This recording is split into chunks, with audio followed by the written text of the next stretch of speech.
कमंद जी season शुरू थी वई। कमंद सां भरियल ट्रैक्टर ट्रालियूं बांधी शुगर मिल ॾांहुं वञण लाइ मेराण हाईवे ते बीहण लॻियूं, जंहिं सबबि मेराण हाईवे अक्सर बंदि रहण लॻो, जंहिं सबबि मुसाफ़िर गाॾियूं कलाकनि ताईं रश में फाथल हुजण सबबि मुसाफ़िर तोड़े इलाइक़े वासी सख़्त परेशानी खे मुंहुं ॾेई रहिया आहिनि।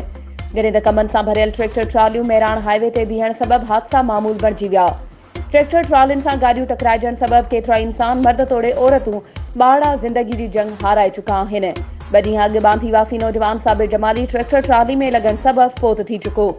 उन खां अलावा केतिरनि ई हादसनि में इंसानी जानियूं ज़ाया थी वयूं, पर इंतज़ामिया को बि नोटिस नाहे वरितो। इलाइक़े वासियुनि तोड़े मुसाफ़िरनि इंतज़ामिया खां मुतालबो करे चयो आहे त शुगर मिल ॾांहुं वेंदड़ ट्रैक्टर ट्रालियुनि खे मुतबादिल रस्तो ॾिनो वञे त जीअं मेराण हाईवे वारो रस्तो बहाल थिए, त जीअं मुसाफ़िर रोज़ थींदड़ हादसनि खां महफ़ूज़ रहनि। वधीक ख़बरुनि ऐं अपडेट्स जे लाइ असांजे चैनल खे सब्सक्राइब कयो ऐं हा, बेल आइकन खे प्रेस करणु न विसारिजो त जीअं असांजी हर नई अचण वारी वीडियो तव्हां ताईं पहुची सघे।